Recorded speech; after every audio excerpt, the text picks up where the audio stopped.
Il ne faut pas avoir peur. Bonsoir à tous, vous êtes sur Géopolitique Profonde, la chaîne qui est là pour remplacer les médias subventionnés. On va parler de la réalité de la République. Qu'est-ce qu'est la République? Comme évidemment Apolline de Malherbe n'osera jamais le faire. C'est une pure républicaine des loges et des lumières. Donc pour cela, nous recevons Alain Escada, que vous aimez tous, que vous adorez tous, de Civitas International. Bonjour cher Alain. Merci Mike de ton invitation. Vraiment, une fois de plus, je suis content de me retrouver sur le plateau de Géopolitique Profonde TV et de pouvoir parler librement. C'est sans doute le dernier média où l'on peut parler librement. Et donc, je te remercie vraiment de cette invitation. Ça me fait très plaisir et on va se dire beaucoup de choses aujourd'hui. Mais avant ça, n'oubliez pas la lettre de Géopolitique Profonde. Les meilleurs, les plus grands y écrivent. Et bien entendu, le maître du Logos, Alain Soral. Vous cliquez sur le lien ci-dessous, 7 jours d'essai gratuit. N'oubliez pas le dernier bouquin, Les néoconservateurs, une élite impériale de Laurent Ozon, aux éditions Géopolitique Profonde. Et voilà, nous montons notre maison d'édition. Laurent Ozon est notre premier auteur. Donc allez-y. Commandez-le, c'est déjà un gros succès. En tout cas, c'est 20 ou 30 fois plus que Manuel Valls. Et ça nous fait très plaisir. Cher Alain, pourquoi j'ai voulu t'avoir ici en plateau? Parce que justement, tu fais une très grande conférence pour égalité et réconciliation à Lille, où justement tu vas parler de la République, parce que bizarrement, dans la fameuse dissidence, si je puis dire, la République, on n'en parle pas tant que ça, et elle est très épargnée pour le coup.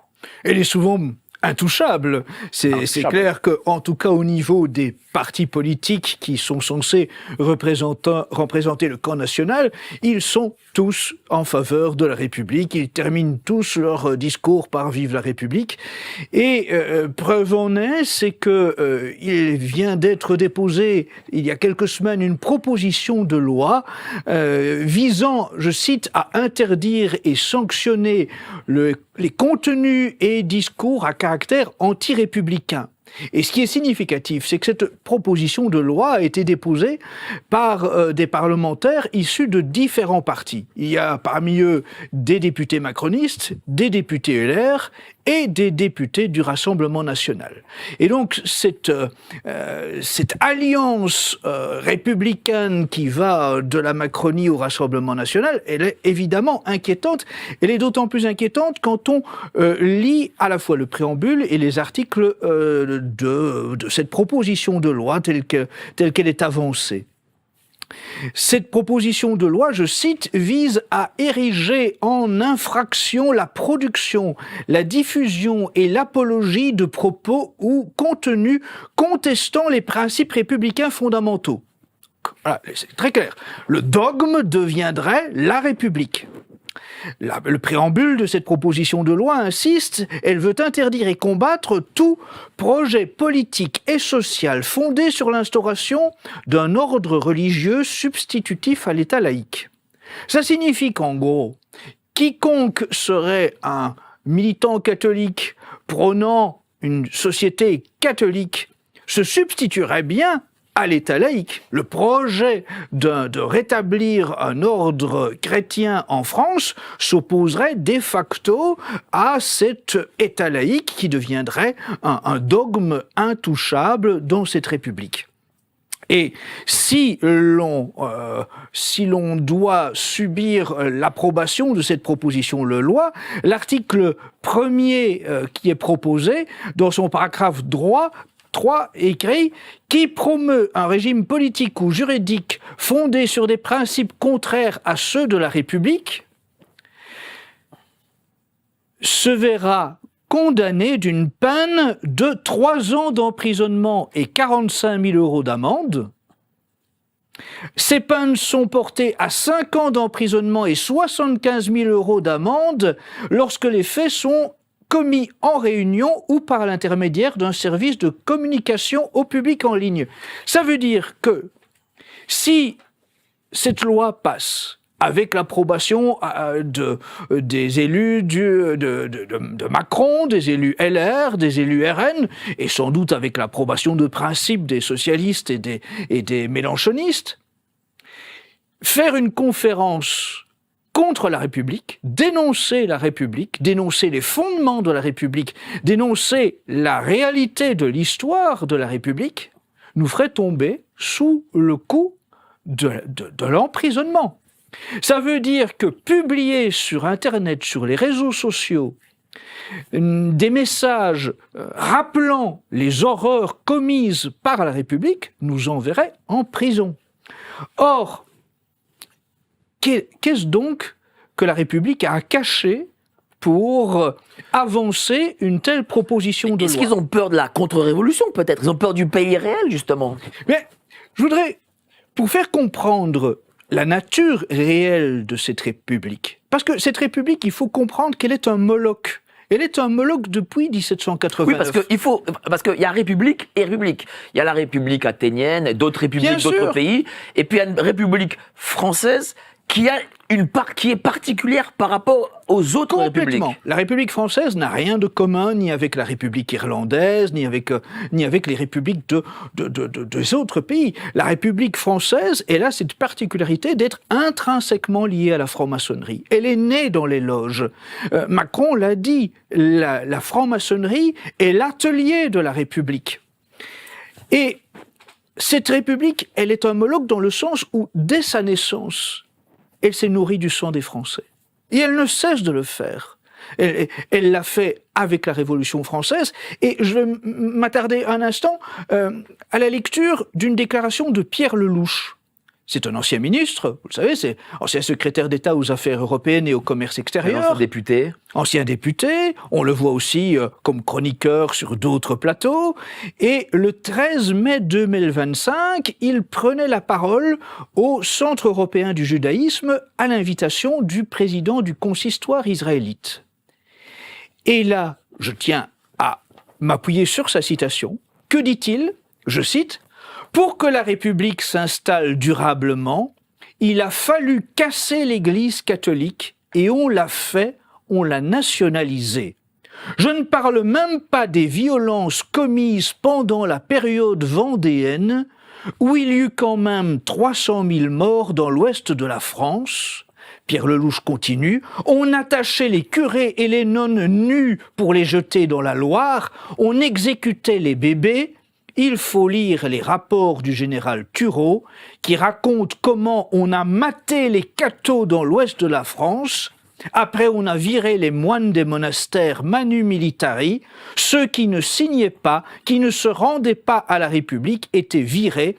Beaucoup sont partis à l'étranger. » Ce sont les paroles d'un ancien ministre, le 13 mai 2025. Donc, vous voyez, il y a vraiment un côté assumé dans la classe politique républicaine actuelle. Assumée, elle est héritière de ces abominations qui ont été commises à partir de 1789. Et ça dépasse l'imagination, ce qui a été commis au nom de la République à travers la Révolution.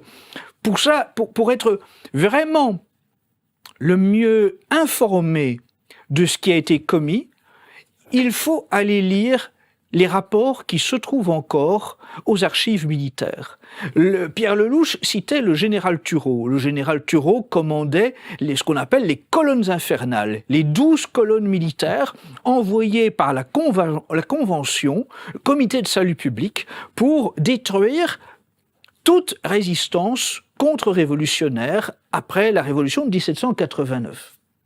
Le 16 janvier 1794, le général Turreau écrit aux députés pour leur demander des consignes au sujet de la Vendée.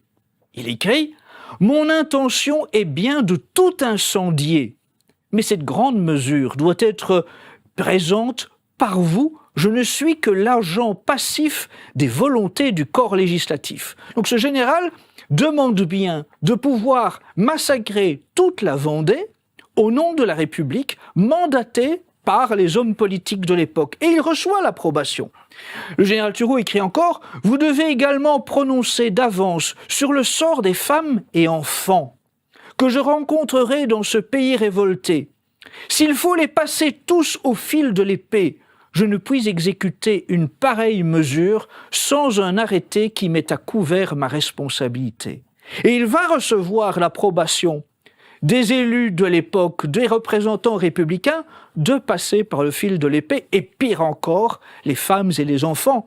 Le 21 janvier 1794, le général Turreau donne l'ordre à ses 12 colonnes militaires de, je cite, tout incendier sur le territoire de Vendée et de, je cite, casser la tête de ses habitants à coups de crosse par motif d'économie à ne plus user notre poudre.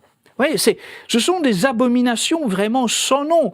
Le devoir de mémoire dont on nous parle, mais qu'il soit fait à l'égard de ce qui a été commis à cette époque-là.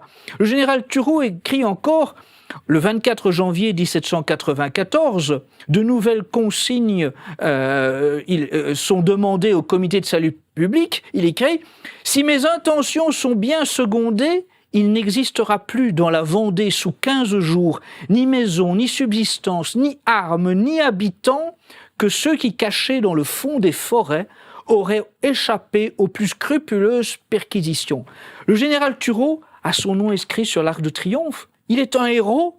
Il a massacré des centaines de milliers de personnes dans des conditions abominables. Il a ordonné à son armée d'embrocher des bébés.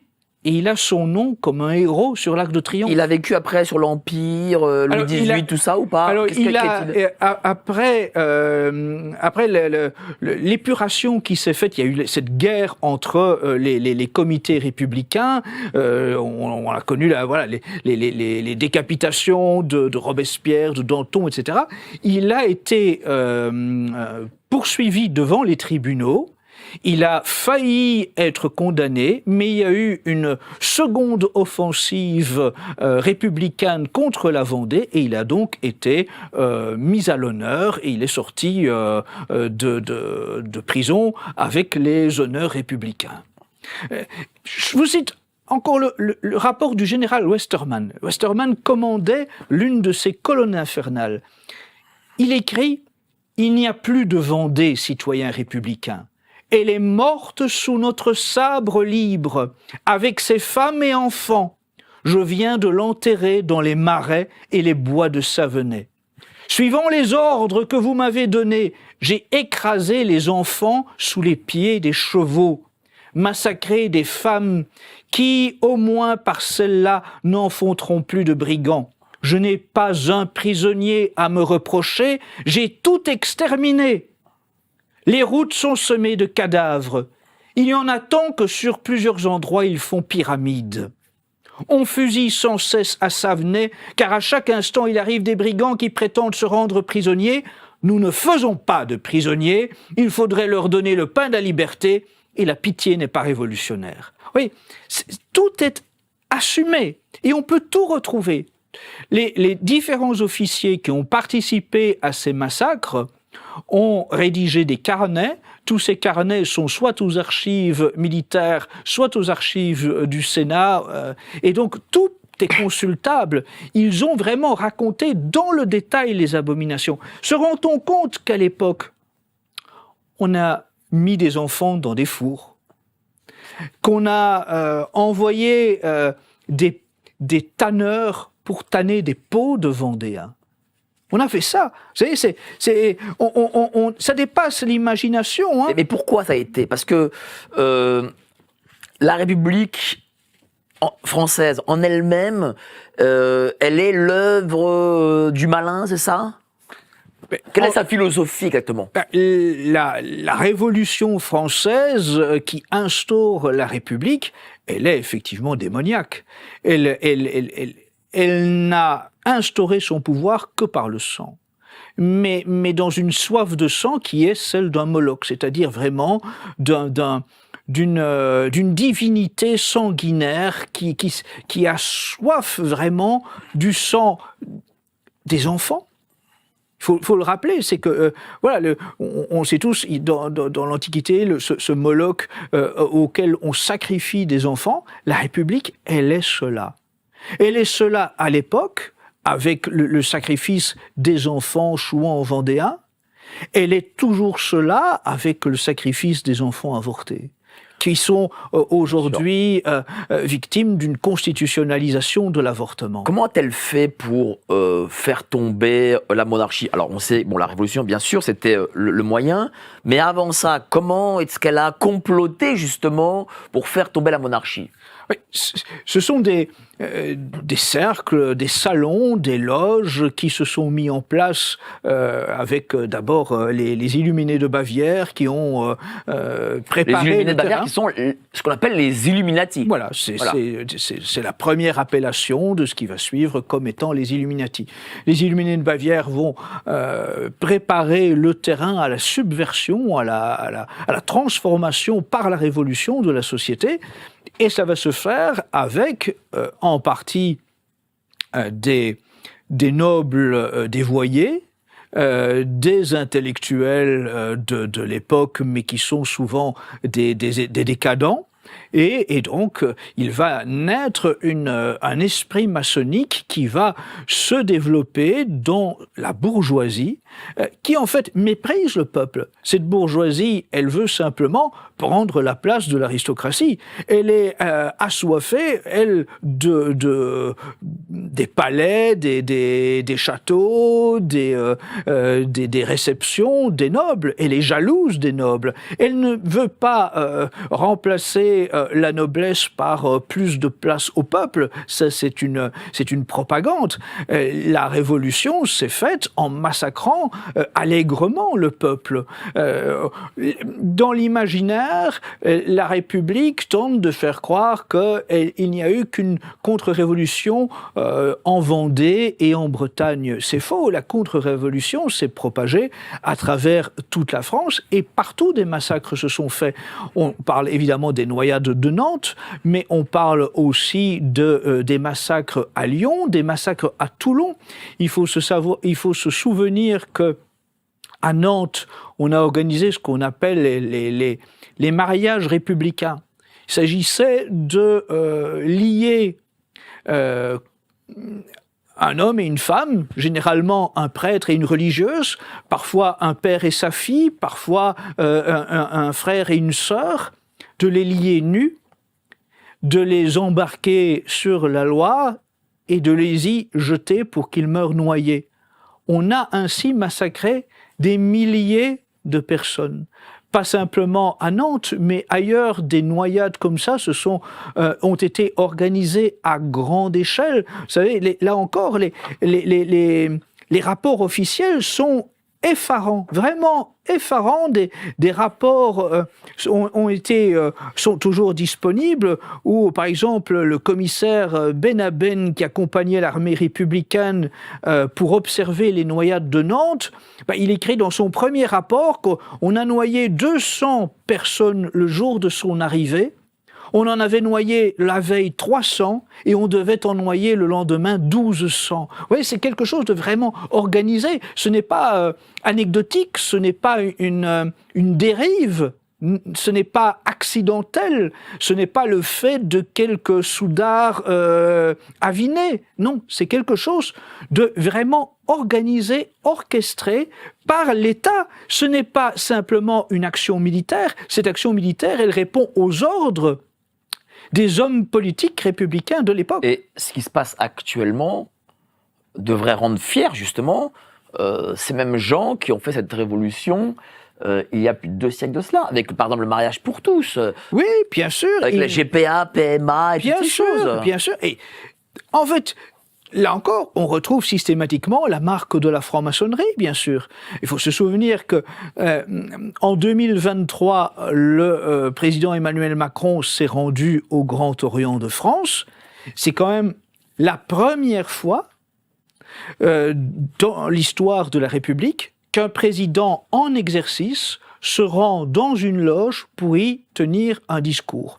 Qui plus est, ce discours a été filmé, diffusé par la chaîne YouTube de l'Élysée. C'est un document tout à fait officiel que vous pouvez retrouver. On sait ce qu'il dit, ce discours ? Oui, absolument. Alors, en novembre 2023, donc devant les membres du Grand Orient de France, Emmanuel Macron parle des destins jumeaux de la franc-maçonnerie et de la République.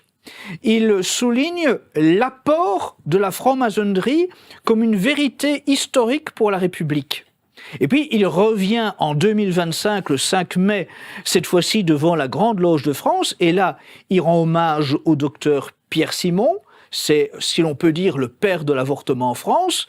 Il rend hommage aux communards, les responsables de la commune de Paris en 1870-1871, des gens qui ont quand même fusillé à l'époque, notamment un archevêque de Paris, des prêtres, des familles simplement parce qu'elles étaient considérées comme royalistes ou des familles de militaires. Ensuite, Emmanuel Macron déclare, je cite, que la franc-maçonnerie est aux avant-postes de la bataille et demande que les francs-maçons s'emparent du débat sur la fin de vie. Nous sommes le 5 mai 2025. Il demande aux francs-maçons de s'emparer du débat de la fin de vie, donc d'être ceux qui vont vraiment entourer les préparatifs de la loi sur l'euthanasie pour la faire approuver par la société grâce à l'aide des médias. Il affirme que la franc-maçonnerie est l'atelier de la République. Il demande aux francs-maçons d'être conscients du rôle qu'ils sont amenés à jouer dans la République et de préparer avec lui le 120e anniversaire de la loi de séparation de l'Église et de l'État. Loi que Macron a présentée comme un aboutissement de l'universalisme des Lumières. Or là encore, les lois de 1905-1906, c'est pas anecdotique. Là, on nous présente la chose comme si c'est simplement l'intronisation de la société, de la neutralité, etc. Non, mais il faut remonter à l'histoire. Il faut aller chercher ce qu'a été cette époque. D'abord, les lois de 1905-1906, elles ne sont que l'aboutissement de lois préalables. Il y a une succession de mesures qui vont être prises à partir de 1880 contre les catholiques en France. En 1880, sous l'impulsion de Jules Ferry, il y a une offensive qui est menée contre les congrégations religieuses. À l'époque, en 1880, ce sont 261 couvents qui ont été fermés, manu militari. 5600 religieux qui ont été expulsés du territoire français. Que sont devenus ces couvents? J'imagine que ces couvents, l'État a mis la main dessus et sont peut-être des administrations. Alors l'État, ou peut-être des palais. L'État s'est souvent approprié ces couvents, pas tous. Parfois, l'Église a pu ultérieurement les récupérer, mais avec des situations assez rocambolesques. Ce qu'il faut dire aussi aux gens, c'est que certes, la loi de la laïcité, c'est déjà d'abord un projet satanique, ça c'est une chose, mais c'est aussi un projet financier. Parce que l'État a réussi à prendre des dizaines de milliers de mètres carrés de foncier. Depuis 1789, l'État s'est approprié la majorité des biens de l'Église, c'est certain. Ce qui vaut beaucoup d'argent. Ce qui vaut beaucoup d'argent. Et évidemment, elle l'a fait en plus dans des conditions que les gens ne peuvent pas imaginer. Par exemple, quand il y a cette première législation anticatholique en 1880, en Provence, il y a une très belle abbaye, l'abbaye de Frigolet, qui est connue encore aujourd'hui pour un élixir que les touristes vont chercher lorsqu'ils visitent. C'est vraiment un très beau lieu près de Tarascon. Et il y a là des chanoines qui y vivent, ce sont des prémontrés, ils sont une soixantaine, et l'armée y va avec la gendarmerie pour les chasser, cette soixantaine de chanoines. À leur grande surprise, les gendarmes voient que 3000 catholiques de Provence sont rassemblés pour empêcher que ces chanoines soient expulsés. À l'époque, ce sont des grands noms qui sont là. C'est Frédéric Mistral, qui fait partie des 3000 catholiques, ce grand poète de la Provence, et là, parmi les 3000 catholiques qui empêchent l'armée d'expulser les chanoines. Et que décide la gendarmerie? Elle fait appel au préfet, le préfet fait remonter l'information au gouvernement, le gouvernement confie la chose au ministre de la Guerre, et l'armée envoie la cavalerie et l'artillerie, et on pointe des canons contre des Français catholiques. On pointe des canons contre des Français qui sont là simplement rassemblés pour empêcher que l'on expulse des chanoines. Ça vous donne une idée quand même de l'état d'esprit de la République. Ce sont des Français, ce ne sont pas des ennemis. Bien sûr. Ce sont des Français. L'armée française est envoyée contre des Français. Et elle va le faire non seulement en 1880, mais elle va le refaire en 1886. 1886, c'est la loi Goblet. On chasse à ce moment-là les instituteurs ecclésiastiques, on interdit d'enseignement 3000 frères des écoles chrétiennes et on interdit d'enseignement 15 000 religieuses. Il faut rappeler qu'à l'époque, l'école est gratuite, elle est organisée en grande partie effectivement par le clergé et du coup l'école est gratuite, elle fait ascenseur social. C'est à travers ces écoles chrétiennes gratuites que des enfants de familles pauvres, repérés pour leur talent, leur intelligence par des prêtres ou par des religieuses, vont pouvoir aller jusqu'à l'université. On oublie de dire tout ça. Parce qu'il faut débunker aussi un faux fait historique, une légende qui dit que c'est Jules Ferry qui a imposé l'école gratuite. Non, lui, il a imposé l'école gratuite laïque, évidemment. Voilà. Bien sûr, bien sûr. Elle l'était avant lui. Elle était avant lui. 1902, Émile Combes, franc-maçon, forme le gouvernement et fait aussitôt fermer encore 3000 écoles catholiques. Entre 1900 et 1904, ce sont pas moins de 17 000 œuvres congrégationnistes qui sont fermées sur ordre de la République. Qu'est-ce que c'est ces œuvres congrégationnistes ? Ce sont des écoles, ce sont des dispensaires, ce sont des maisons de charité. C'est-à-dire, en fait, ce sont des hôpitaux, ce sont des maisons de repos pour les personnes âgées, pour les personnes invalides. Il faut quand même rappeler qu'à l'époque, il y a organisé par l'Église, là encore, des maisons de santé gratuites. On peut se soigner auprès de religieuses qui ont une formation médicale.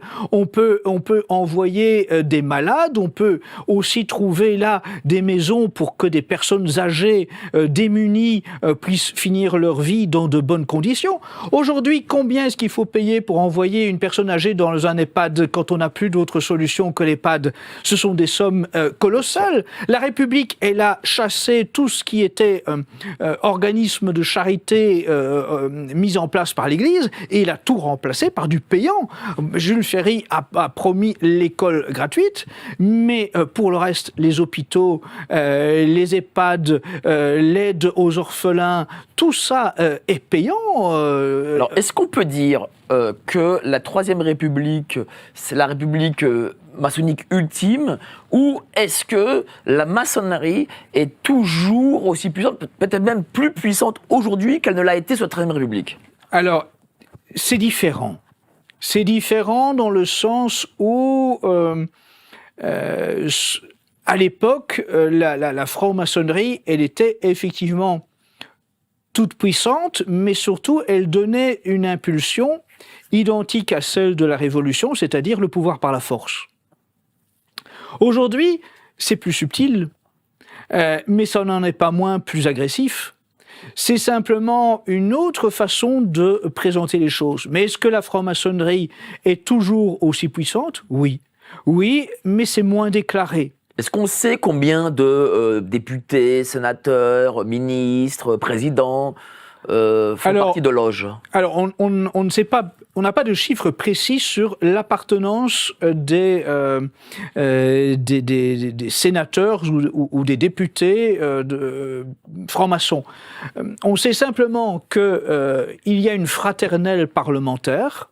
Cette fraternelle parlementaire, elle regroupe donc tous les députés et sénateurs francs-maçons et tous les assistants parlementaires francs-maçons, et elle regroupe apparemment entre 350 et 400 personnes. Donc, évidemment, elle comprend aussi les assistants parlementaires. Mais ça vous donne une idée des proportions, malgré tout, de francs-maçons dans les assemblées parlementaires.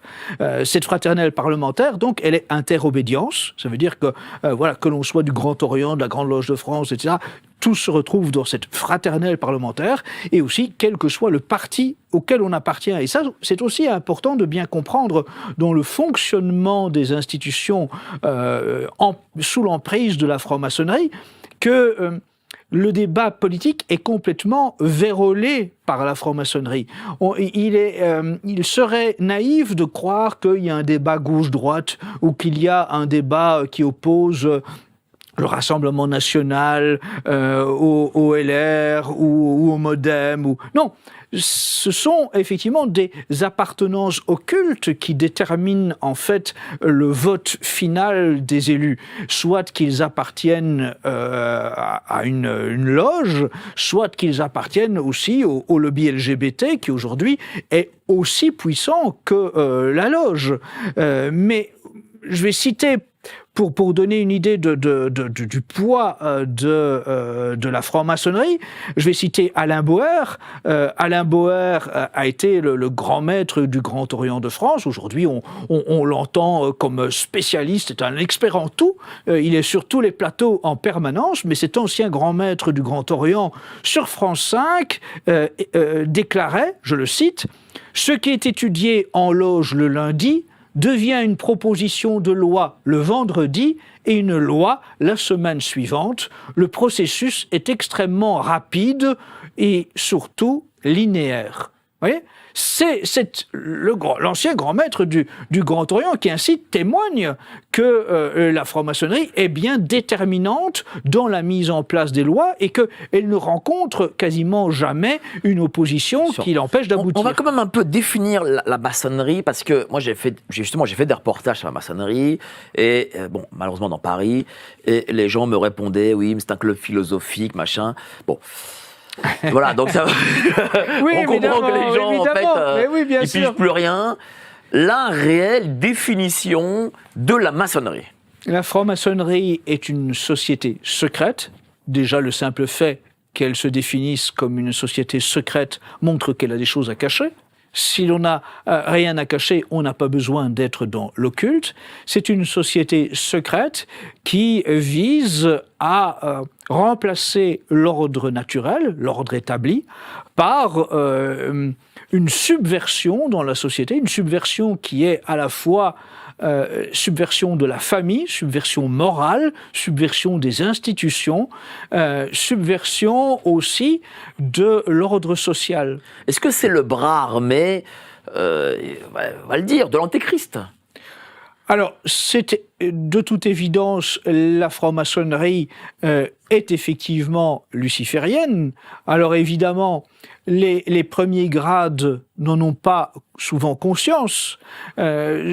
Aujourd'hui, le recrutement de la franc-maçonnerie est plus difficile qu'auparavant, et le recrutement se fait souvent dans les petits grades auprès de gens qui espèrent trouver là une façon d'égoter de bons contrats, des aides juridiques, qui envisage d'avoir des procès, se dit que s'il est membre de la loge, il trouvera plus facilement un magistrat qui, sachant son appartenance, sera clément à son égard ou sera en sa faveur. On sait que une proportion très importante des commissaires de police sont francs-maçons. On sait que le ministre de l'Intérieur est traditionnellement franc-maçon. On sait qu'une grande partie du corps enseignant est franc-maçon, que les préfets sont généralement tous francs-maçons. Voilà. Il y a évidemment des corps de métier qui sont ciblés par la franc-maçonnerie parce qu'ils visent les endroits où ils pourront développer une influence à partir du plus jeune âge. Souvenez-vous, c'est Vincent Peillon qui a été très clair dans ce domaine. Vincent Peillon a été ministre de l'Éducation nationale. Vincent Peillon est un franc-maçon tout à fait assumé. Et Vincent Peillon a publié un livre qui s'intitule « Une religion pour la République ». Ce livre est paru aux éditions du Seuil en 2010. Je vous cite quelques propos de Vincent Peillon. Le premier propos, c'est une interview au Figaro en 2012. Le but de la morale laïque, il ne dit pas de la franc-maçonnerie, mais dans sa tête, c'est de cela qu'il parle, est de permettre à chaque élève de s'émanciper. Il faut être capable d'arracher l'élève à tous les déterminismes familial, ethnique, social, intellectuel. C'est une obsession, en fait, arracher au déterminisme familial. En fait, cette emprise, cette volonté de prendre les enfants, de les couper de leurs parents, pour les formater par la République à travers l'enseignement. Vincent Payon dit dans le livre « Une religion pour la République », toute l'opération consiste bien, avec la foi laïque, à changer la nature même de la religion, de Dieu, du Christ, et à terrasser définitivement l'Église. Il dit encore dans une lettre du 4 janvier 2013 au recteur qu'il faut changer les mentalités, notamment par le biais d'une éducation au respect de la diversité des orientations sexuelles. Donc, changer la nature des enfants, les couper de leurs parents et introduire en eux le vice et l'inversion des mœurs à travers les cours d'éducation sexuelle. C'est-à-dire que tous les genders, non-binaires, transgenres et machin... Bien sûr. Et d'ailleurs, ceux qu'on a à la tête de ce pays, c'est vraiment le projet maçonnique. C'est le projet maçonnique. Et Vincent Payon va encore plus loin dans son livre « Toujours une religion pour la République ». Il écrit « La laïcité française, son ancrage premier dans l'école est l'effet d'un mouvement entamé en 1789 ».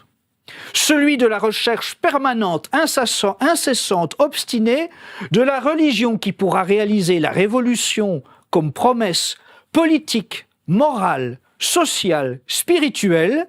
Il faut pour cela une religion universelle, ce sera la laïcité. Il lui faut aussi son temple ou son église, ce sera l'école.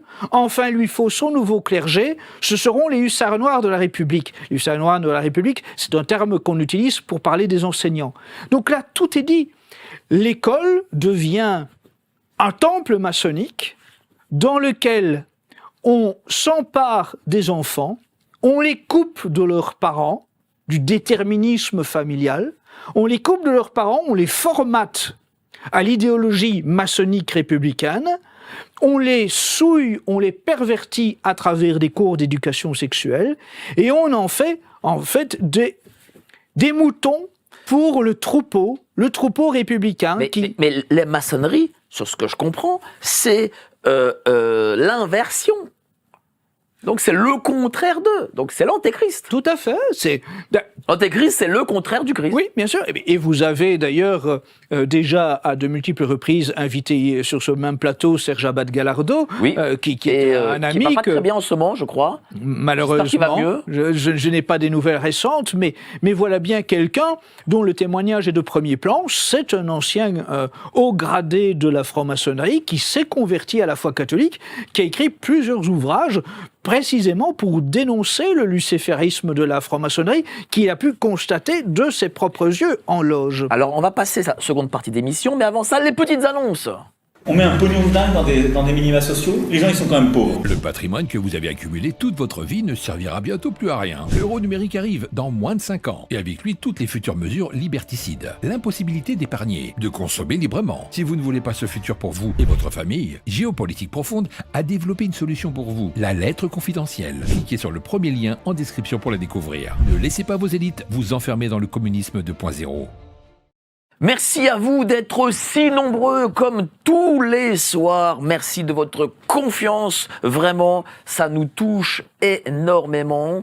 On va continuer tout le temps à vous informer sur des choses qu'on ne vous informe pas d'habitude, enfin que les autres ne vous informent pas, à faire venir des invités qui ne viennent nulle part ailleurs. Vous allez voir, on est vraiment des médias indépendants chez nous, donc n'oubliez pas non plus de vous abonner à la lettre de Géopolitique Profonde. Vous cliquez sur le lien ci-dessous et vous pourrez être membre avec Alain Soral, maître du Logos. N'oubliez pas bien entendu aussi le dernier ouvrage de Laurent Ozon, Les néoconservateurs, une élite impériale, aux éditions Géopolitique Profonde. Donc, la République, c'est aussi un drapeau. On nous a expliqué depuis qu'on est enfant, dans la fameuse école républicaine, que le bleu et le rouge, c'est les couleurs de Paris, agrémenter du blanc, les couleurs de la monarchie. Est-ce que ça, c'est une réalité ou pas ? Le drapeau français, tout comme l'hymne, la Marseillaise, sont des œuvres de la franc-maçonnerie. La Marseillaise est un hymne créé par un franc-maçon.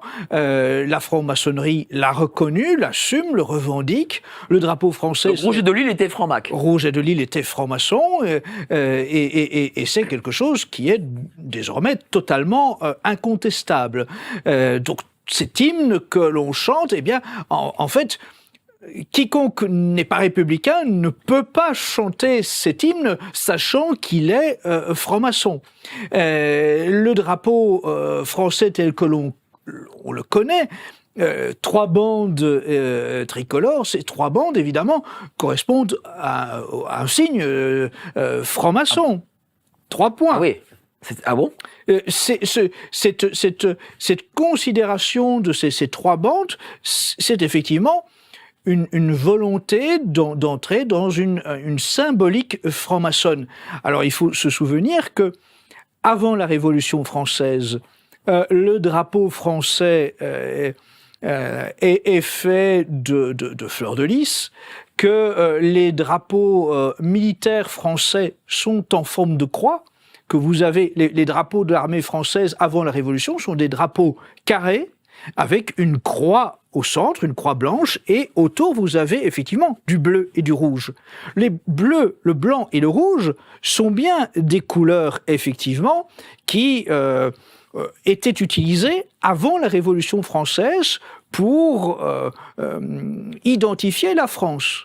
Mais le drapeau français était soit fleur-de-lysée, soit utilisait ces 3 couleurs, mais avec toujours la croix au centre. Oui, parce que avant la France, elle était catholique. Cette idée de France, fille aînée de l'Église, elle est vraiment ancienne. Elle est née avec le baptême de Clovis.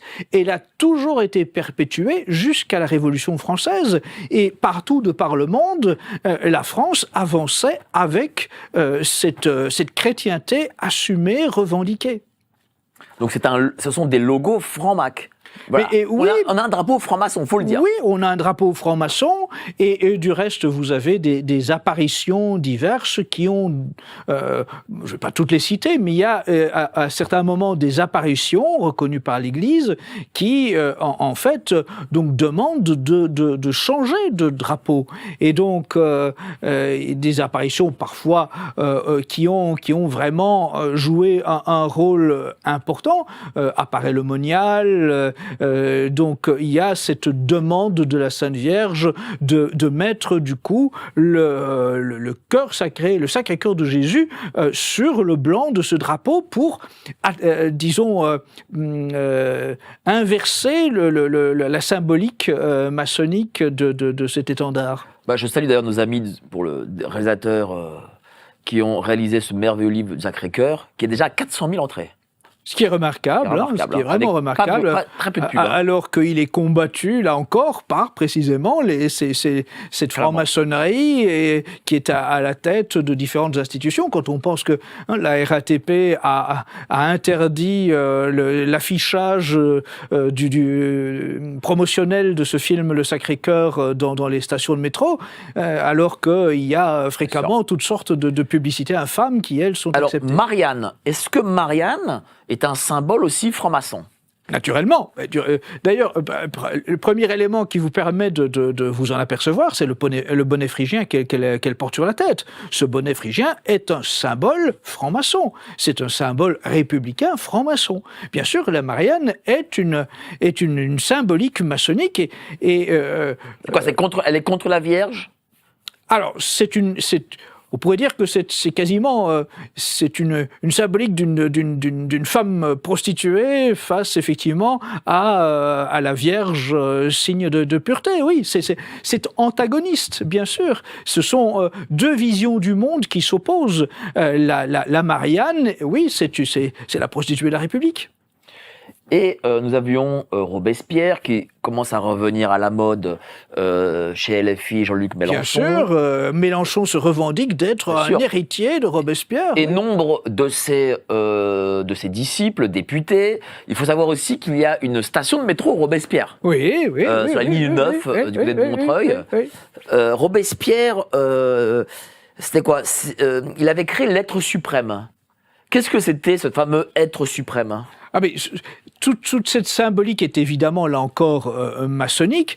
Alors, il y a la déesse raison aussi, qui apparaît à de multiples reprises dans le vocabulaire de la République naissante. On vise évidemment, par cet être suprême et par cette déesse raison, à éloigner les Français de la religion catholique, la religion qui est communément admise en France avant la Révolution. On sait bien que les gens ne peuvent pas être coupés de spiritualité. Et donc, la Révolution, et Vincent Payon le dit dans la citation que je vous ai lue tout à l'heure, la République a voulu instituer une spiritualité de la République.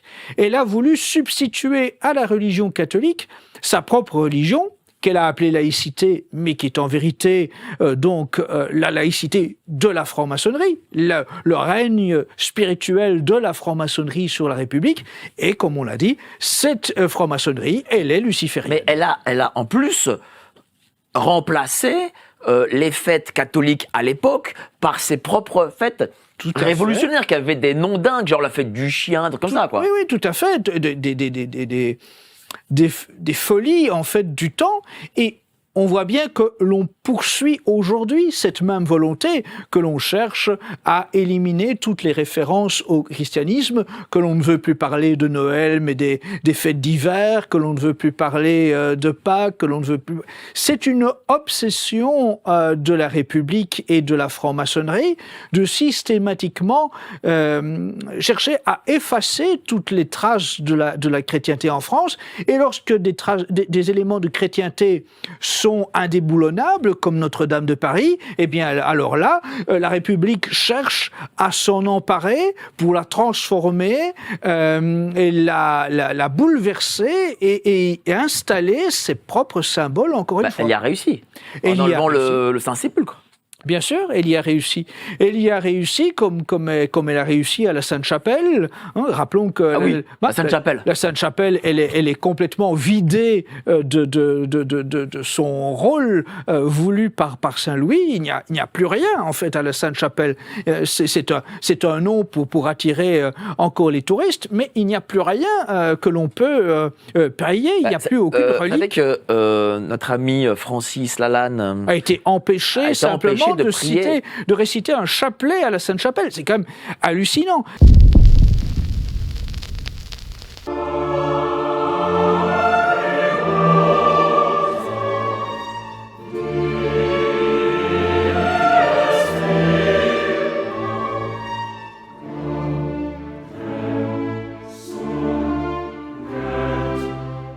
Yes.